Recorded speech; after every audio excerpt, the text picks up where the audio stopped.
Naruto looked down at Azula and smiled, glad to see her safe and sound.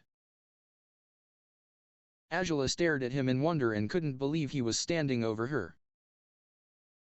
She was about to say something when the Tsunade came over and grabbed Naruto by the collar. "What the hell were you thinking?" she shouted at him as she started to shake him around like a rag doll. Naruto tried to answer, but the Tsunade wasn't done yet. "Do you have any idea how worried I was? Do you?" "I am .or.oriba.hn, Naruto stammered, only to receive a punch to the face. This made a Naruto-sized indent in the wall. "Damn brat," Tsunade said as she turned to face Azula. "My name is Tsunade Senju, and who might you be?" "I'm Princess Azula, of the Fire Nation," Azula replied, as she looked back at Tsunade. Tsunade looked at Azula, an emotionless expression across her face.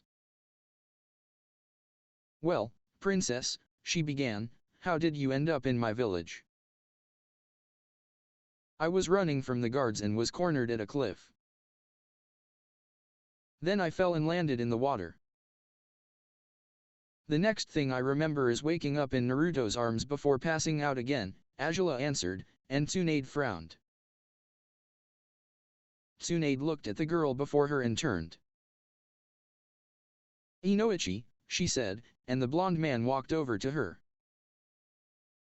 "Yes, Hokage-sama," he asked. Tsunade motioned for him to follow her and they headed out of the office, leaving Azula alone with a barely conscious Naruto.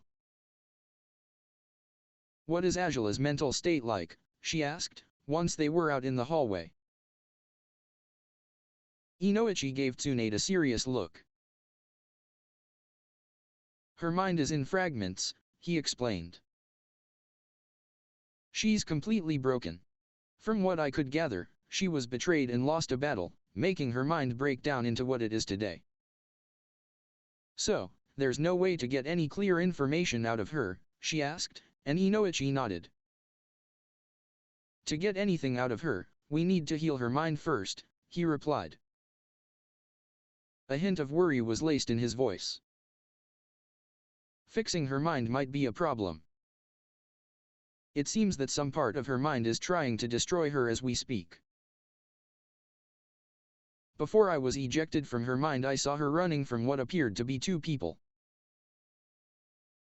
From what I could gather, those were her parents. They seemed to be out to destroy her." "This is bad," Tsunade sighed, as she looked into the room. She noticed Naruto, who was finally able to function again, sitting beside Azula's bed with a smile on his face. She turned and saw that Azula seemed to be calm around Naruto. She smiled as she watched the blonde work his magic. "I don't think that will be a problem." Inoichi looked at Tsunade with confusion, when she pointed towards the pair. Inoichi smiled. "Well, that's unexpected," he thought, and Tsunade nodded. Tsunade re-entered the room, making the two teenagers turn and face her. She looked at them and smiled. "Naruto, I want you to head to my office, please." "I have a mission for you," Tsunade said. Naruto looked at her with confusion. "A mission? But I thought I couldn't take any missions," he began, but quickly shut up as Tsunade gave him an evil glare. "Just do as you're told," Tsunade said, with a sickening sweetness in her voice. "Yes, Baa-chan," Naruto agreed quickly and turned to look at Azula. "I'll see you later." "Will you?" Azula asked, with a hint of worry in her voice. "I promise I'll be back," he said with a huge smile. "It's my ninja way, I always keep my promises." Azula nodded at this, and Naruto stood up and headed out of the room. Tsunade watched him leave and turned to look at Azula. "I have a few questions I would like you to answer," she said to Azula, who nodded slowly. A little bit later, Naruto stood in Tsunade's office, bored. It had been a while since he had left Azula in the hospital and he wanted to make sure she was okay. Unfortunately, Tsunade had yet to come back, so he was stuck in her office till she returned. He turned and looked out the window, when he felt a familiar pull on his mind. He walked over to the couch and sat down. "Let's see what Q-chan needs," he thought to himself, and entered his mindscape. He soon found himself in a wooded area with a lot of wildlife. He smiled to himself, as he started to walk and found himself standing in front of a small log cabin. Standing on the deck was a woman, with long red hair and red eyes, with 2 fox ears on top of her head, and 9 tails flowing from her tailbone. She wore a black and silver kimono that hugged her body. She walked towards Naruto, a smile on her face. "Hey Naruto-kun," she said with a grin. Naruto walked over to her and gave her a brotherly hug. "Hi Q-chan," he replied, "how are you?" "Just dandy," she said with happiness. "Just enjoying the new place. It is so much better than the sewer." "Hey, it's the least I could do after your help with the last battle against the team," he said. "Oh stop, you're making me blush," she said teasingly, hitting him in the arm. Naruto laughed. "So, what do you need?" he asked her. Kyuubi motioned for him to follow and they headed inside the cabin. She sat down on one of the chairs while Naruto sat on one of the couches. "It is about Azula," she said, getting his full attention. "What about her?" he asked, a hint of worry in his voice. "There's something off about her," Kyuubi started, making Naruto look at her with confusion. "What do you mean?" he asked, still not understanding. Kyuubi looked at the boy. "I mean, there's something off about her chakra," she said, making Naruto finally begin to comprehend the situation. "What's off about it?" he questioned. "I didn't sense anything wrong with it." "That's because, outside of Sage Mode, you can't sense chakra to save your life," Kyuubi commented, making Naruto give her a sinister glare. "Hey, it's not my fault I can't sense chakra that well, outside of Sage Mode," he mumbled, making Kyuubi laugh. "It's okay," she said. "As I was saying, it seems that her chakra has lost all of its color." "That can't be," Naruto exclaimed in disbelief. "Chakra always has color." "That is ordinarily true, but hers doesn't," Kyuubi replied. "It seems to have faded." "How can that be?" he questioned. "I really don't know," she replied apologetically. "I think it is due to her mental state, since her mind is in pieces, her chakra lost its color." "But that's not possible," he cried, jumping from his seat. "I see a crazy person and their chakra still has color." "We will have to see," Kyuubi stated, rising. She seemed distant for a moment. "We will have to finish this conversation later. It seems you have company." Naruto nodded. "I'll talk to you later Q-chan," he called. "Bye Naruto-kun," she replied, and Naruto left his mindscape. Naruto opened his eyes and saw Tsunade standing over him.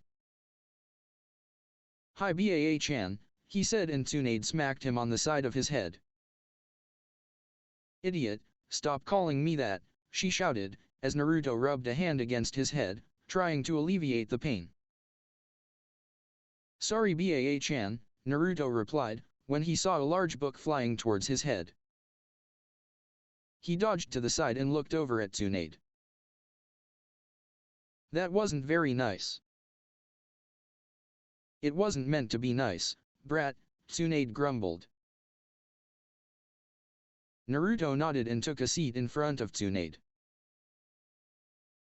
So, what's the mission? He asked with excitement in his voice.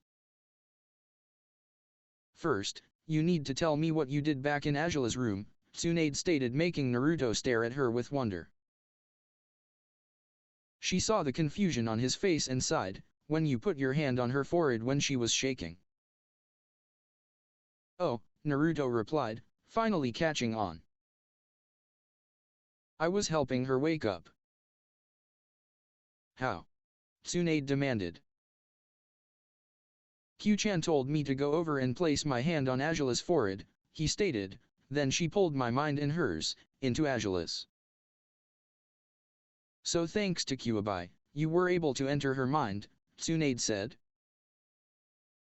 What was her mental state like? What? Naruto replied, confused, making Tsunade sigh in annoyance. What did it look like in there? She explained. Oh, Naruto stated, finally understanding. It had broken glass all over the place.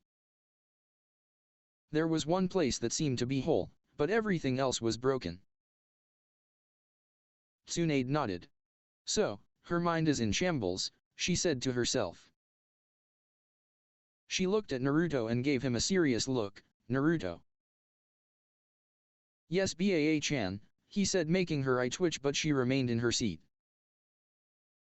Your mission is to take care of, and heal the mind of Azula, she commanded, making Naruto stare at her in shock. Tsunade smiled. You will be in charge of her safety, as well as her health.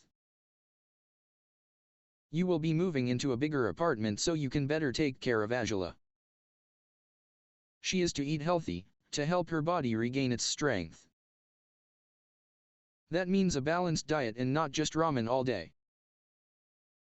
But Baa-chan, Naruto began, but was cut off by Tsunade. She needs this, Tsunade responded forcefully, as well as yourself. No, as I was saying, you are to take her to training with you and help her get some physical exercise. Every Friday you are to take her to Inoichi to help her with her mental state. You are to enter as well, if able, and help. Is this understood? Yes Baa-chan, Naruto said with a salute, making Tsunade smile, but her eye twitch remained. You can go and pick up Azula at the hospital. After you get her, meet me back here, she commanded. Be back in a flash, he said, and jumped out the open window. Tsunade watched as the blonde flew out the window and blew up. Use a door for once, brat. With Azula. Azula sat on her bed. After the Tsunade had questioned her, she had been left alone. The only thing she was told that someone was going to collect her, and take care of her. She wondered who it would be, and hoped they weren't going to throw her into another cell. Azula, you're going to be sent into the darkest cell they have, and spend the rest of your miserable existence, rotting there. Oze's voice echoed in her head, making her cringe. You're wrong, she stated, trying to ignore the voice. No, he is not, USRA voice said, this time making Azula shake. You need to be locked away. Monsters like you don't deserve to be free. Azula sat on her bed, her hands holding her head. I'm not a monster, she cried, only to be answered by the sound of her father's laughter. You are a monster, Oze's voice shouted.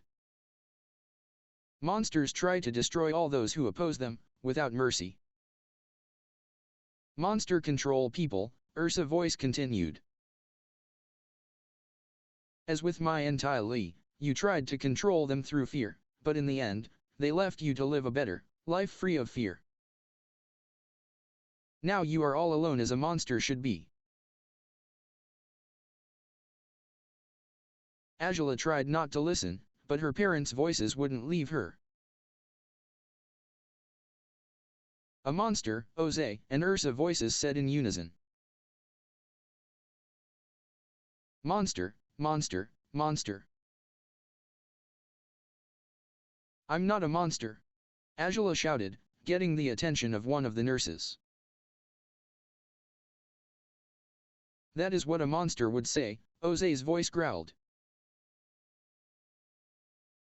Some monsters don't even know they're monsters.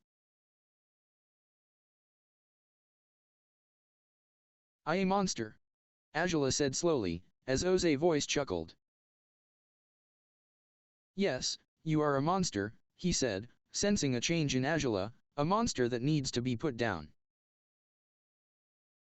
I'm a monster, she repeated, and hung her head. I'm a monster. You are not a monster, a voice shouted, bringing Azula out of her trance. She looked up and saw Naruto as he ran over to her and pulled her into a tight hug. You are not a monster. Azula couldn't believe what was going on. No one had hugged her in such a way before. It felt different, but nice. She slowly raised her arms and wrapped them around the blonde.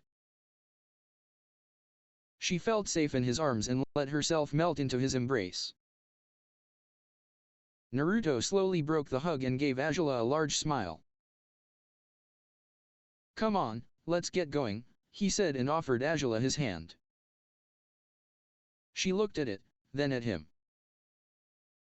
He saw the slight confusion in her eyes.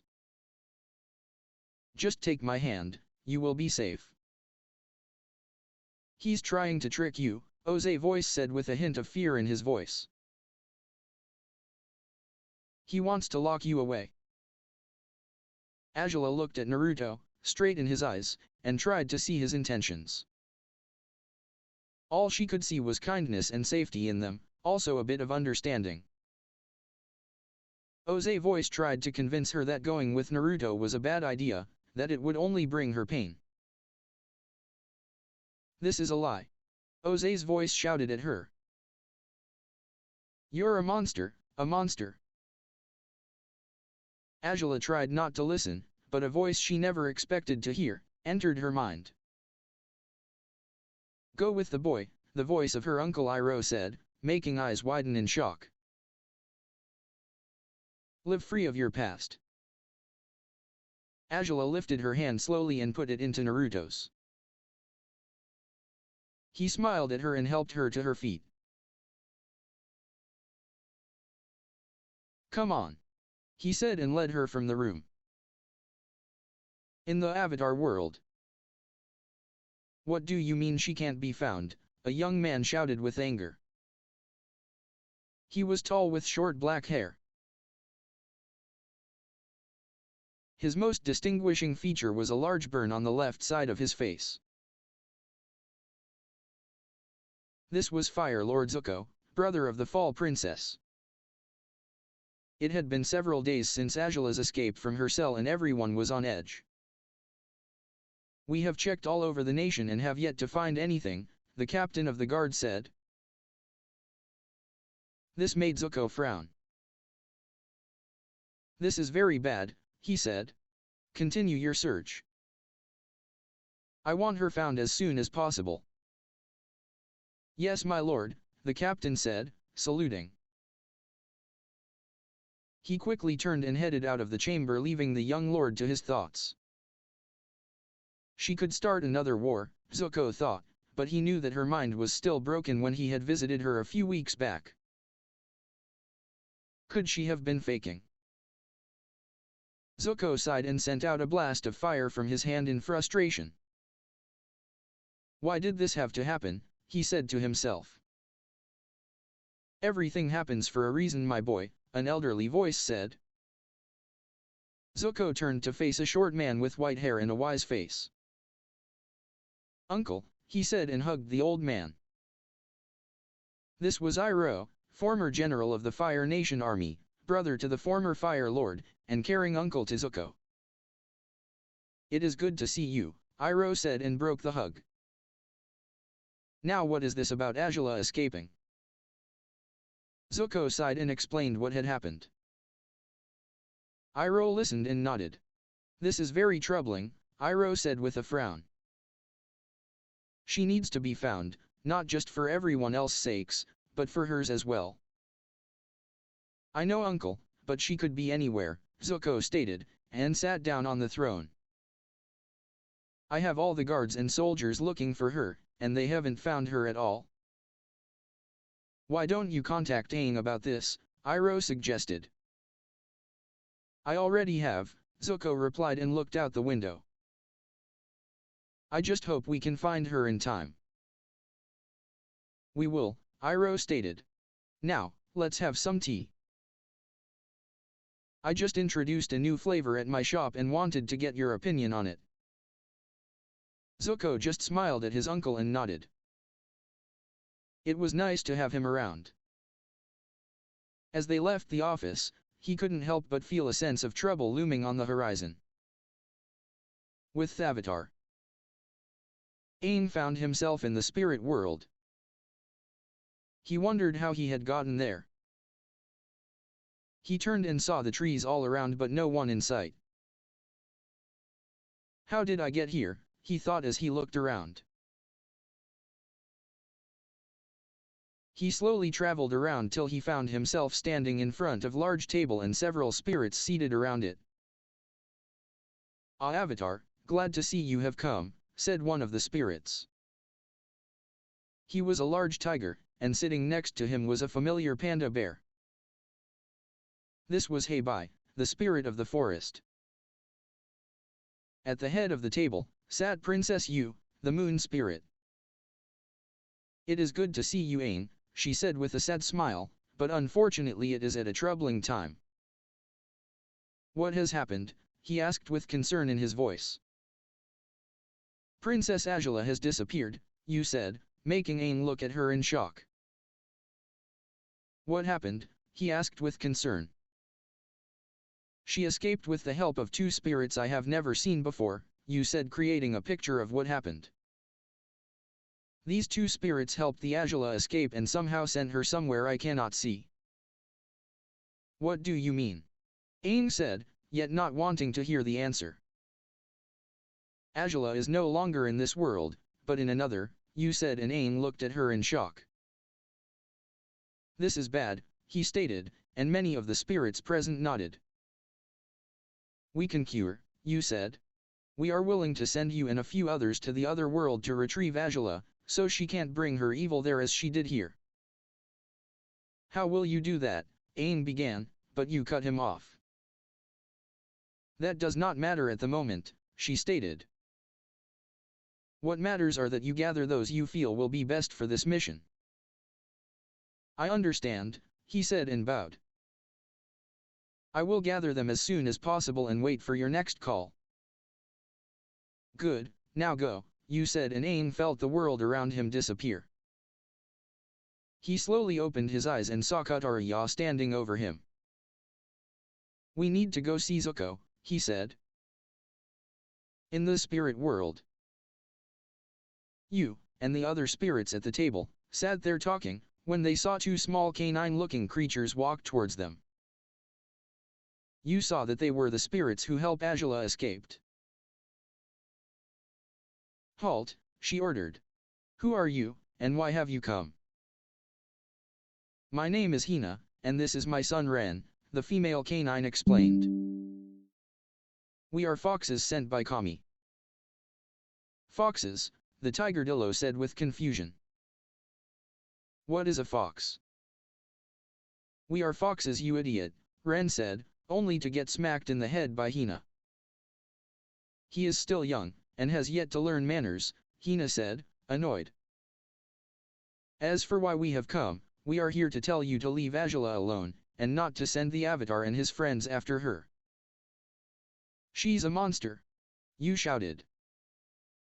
She needs to be locked away. I have seen what she has done, who she has hurt. She is a menace. Hina gave you a threatening smile.